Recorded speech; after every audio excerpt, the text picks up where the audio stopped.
Updated April 30, 2018, 12 hours 52 minutes and 53 seconds for many. Last Friday was the first time they heard the voice of the supreme leader of North Korea, Kim Jong-un. It was, to some, a surprisingly steady voice, far from the cartoonish image of North Korean leaders fixed in our minds from too many Hollywood films and ill-informed media commentary. It took me back to April 2012, the birth anniversary of North Korea's founding father and eternal president, Kim Il-sung. Kim Jong-un's six-year plan. Kim Jong-un was then in his late 20s and new to the leadership. He marked his grandfather's birthday with his first speech to the North Korean people. Reporting for CNN, I watched the young leader stride on stage in a stadium filled with tens of thousands of soldiers. Here is what I wrote at the time: the adoring crowd who have been chanting his name falls silent. Kim Jong-un, not yet 30 years old, appears slightly nervous. His voice doesn't waver, but his body moves back and forth restlessly and his eyes dart around. If his nerves betray him slightly, his words stay strong. He stands atop the shoulders of the men who have gone before him, his grandfather and father. Directly below him hang the huge portraits of the man North Koreans call the great leader, Kim Il-sung, and his son, the so-called dear leader, Kim Jong-il. In hindsight, that speech was a roadmap to drag the nation into the 21st century, to make it strong and prosperous. He laid out a commitment to build his nation's military, reunite the Korean peninsula, bring peace and reform North Korea's economy. It is clear to me now that this man had a plan, and so much of what he spoke of has come to pass. Reunification, a key step. We have suffered the pain of separation for nearly 70 years, Kim Jong-un declared in his 2012 speech. We have lived as one people on the same land for thousands of years. To suffer like this is heartbreaking. Our party and our government will work with anyone who truly wants reunification, he said.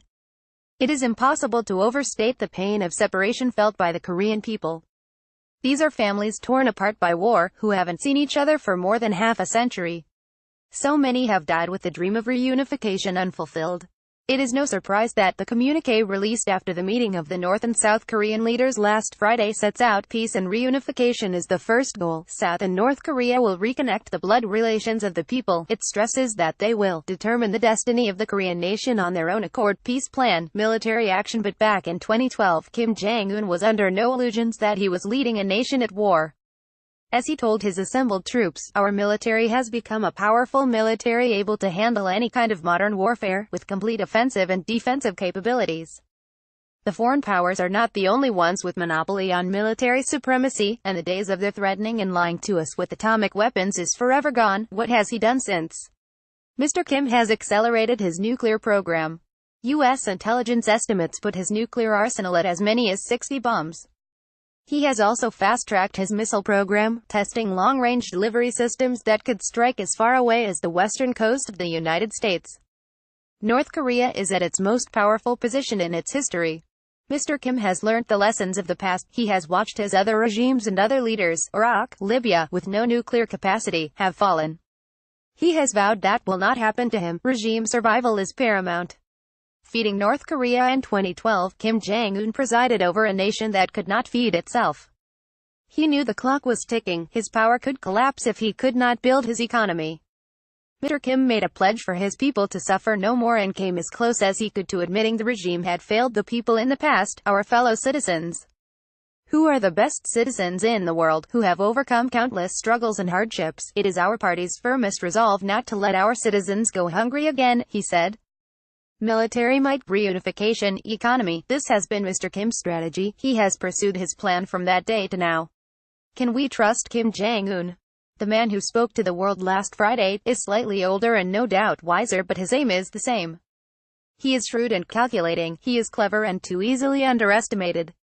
He is also brutal. He jails his opponents, crushes dissent, silences freedom of speech. Countless people languish in unimaginably cruel gulags, and has allegedly had his uncle and half-brother assassinated. This is the man Donald Trump will sit down with. There are many good reasons to tread warily. North Korea has played this game before.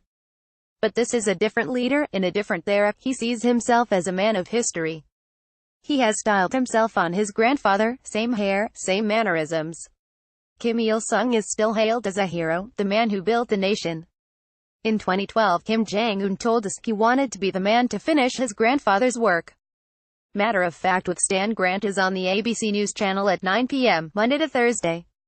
Topics: Government and politics, history, unrest, conflict and war, world politics. Korea Democratic People's Republic of First posted April 30, 2018, 12 hours 28 minutes and 38 seconds.